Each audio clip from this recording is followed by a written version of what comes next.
Trax subdivision. What's that? I'm up next. Oh, no. There goes our meeting. Can you tell Larry you're for this meeting, because let you out early? I'll just add it onto the bill. Is that the bill I'm paying for? No, okay. No, we're on the Trax.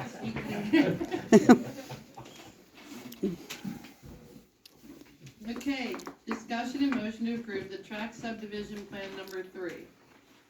By the way, there was a little bit of confusion because yesterday the Washington County Planning Commission sent us 3 and a 4. So the 4 goes to Peters. Doesn't go to you guys. Sorry. Okay, Plan number 4 is the Peters Township subdivision. Not the Peters Township subdivision. okay, because it's on, it's right there at the line, it could be either way. It's not on in Union Township, Okay. so you don't need I to got in a know car that. accident in that exact spot, and like, both of them fought over where the line was. Oh, we know where the line is. Would you like the paperwork back, because they sent it No, back? that's Okay. So again, thank you very much, and hopefully we'll be brief on this. We went through the planning commission meeting, we addressed all the comments, we submitted, probably not enough time for AJ and his, or TJ and his team. We got a TJ and we got an AJ, so, well, we submitted the revised plan, we gave a response letter, we gave a copy of the Washington County, which is nice to hear that you got a letter back from Washington County. Well, we got a copy of the application and also a copy of the application for Peters Creek Sanitary. Part of our discussion at the last planning meeting was to make the lots non-building waiver lots. So that language went on the plan. And, survey comment wise, there wasn't a whole lot of comments on the plan, I don't think.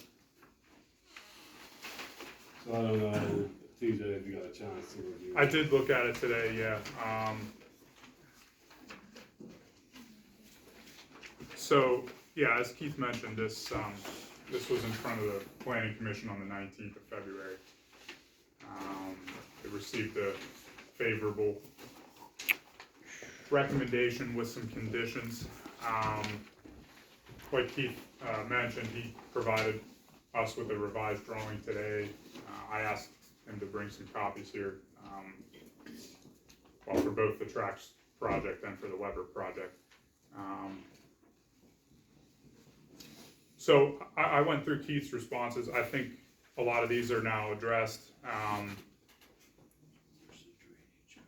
A question that I do, you brought up the non-building waiver, and we exchanged, Keith and I exchanged some emails last week about this non-building waiver, and specifically whether or not a greenhouse could be built on any of these parcels while maintaining a non-building waiver. He had asked that question of DEP. DEP had given what I thought was a fairly thorough response, and said it's, sort of a gray area. I think personally, if there's going to be water consumption or chemicals, fertilizers, that sort of thing in a greenhouse, that's probably, it's not prudent to do the non-building waiver if there is going to be a greenhouse. I have a little bit of concern with that. I'd have to be in defense of him, because we have greenhouses on a non-buildable waiver on Route 88. It's just, my father ended up going to court in the 90s with the township to put greenhouses on, across the street from the Dairy Queen on a non-buildable waiver. Well, I'd say you're more of an expert on Well, greenhouses. there's no sewage there because we don't pay sewage on the water. Okay. Yeah. And then I think he did it under the right to farm. I learned that the other day from my son. It's interesting, DEP's definition, if construction, as long as there's it's not a sewage generating facility. Yeah, so, which is, Governor Casey, I think back in the day, made, high towers not need of a building permit or not taxable under the tax structure of Pennsylvania. But, we have water. We don't pay storage on those greenhouses across the street for that agricultural purpose. We collect it and recycle it and reuse it. So we weren't forced to get sewage over there. We have storage on the other side. yeah. But they were non-buildable lots, but the greenhouses changed that. So I'll give them that one. 'Cause that one I actually know from experience. Yeah, ultimately, that's the township's call too, as the 537 plan board. I think, yeah, I'll defer to you on that one. It is a weird situation, like if there's a foundation, like what they have, I saw them taking down the few, and I guess they're moving them. It has to do, that cinder block thing's gonna be a problem, because they're temporary structures, they're on a floating floor, there's no permanent part of the structure, it all depends on how they build those greenhouses. Sure. That they're not really buildings, if they're built a certain way. Yeah, so when I left the meeting, the planning meeting, I called my client, and I think the next day, after he digested it, he just said, what if I want to build a greenhouse? Yeah. And I went, well, I'll find out, I don't know, and so that's where we are. So, isn't, and I don't know if to build a greenhouse, would he come for a permit? You don't need a permit. You don't need a permit. High but- tower. So Now just- again, if they build them the way that the old ones were built, where they just moved them, those had cinder block 3.5 foot high. Yeah, That would be different. yeah, than I what don't you go know. from ground to ground. I don't It all know depends on what he how, builds, whether or not he. yeah, I don't know, I'd probably be long gone by the time. But yeah, that was his only comment, he said, can you look into that, cause he's gonna continue farming the property, he just doesn't wanna snooker himself, with not being able to, build a greenhouse. The cars across the street from the Dairy Queen, we had to get a building permit for the cinder block building in front of them, but not one for but they're, I think Okay. 10. So I maybe a stipulation, if there's any significant structure, non-sewage generated, Yeah. that they get a building permit. I also know in 21, I was in the audience here, and EQT wanted to put or somebody wanted to put a digging station pump on a property over near Eagle Club, I think it was. And the property was half in Nottingham, half in Union Township. And so Nottingham wouldn't allow it, so they subdivided it to put it in Union Township. And they did some sort of long agreement with the township, I wasn't on the board, but a long agreement with the township that they know that because of this subdivision, nothing ever could be built on there. If they ever changed the purpose of the property, they still couldn't be built on. And I'm not an attorney, so I don't know about that.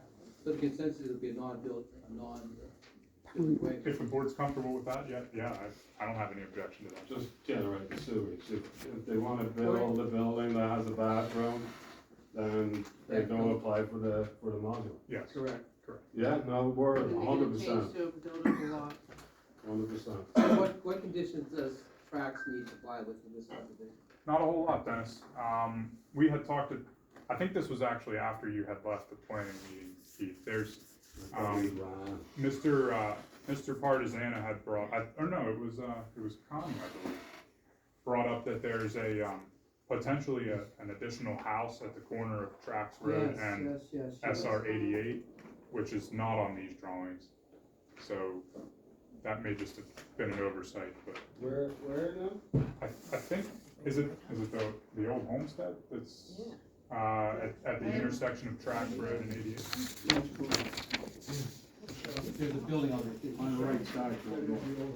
Yes, Yeah. he's saying Larry from the planning commission's out there going, yes, it's the old, he's out in the Larry hallway. approach? Come on in, Larry, peek your head in. Thanks, Larry. Yeah, it's the old homestead house. Okay. So that should probably, should be added to the drawing. I guess so, yeah, I was in the other room when the planning commission was going on. Yeah, no, that's not, yeah. Just, that's a minor note, but probably should be added to this drawing before it's Sure. recorded.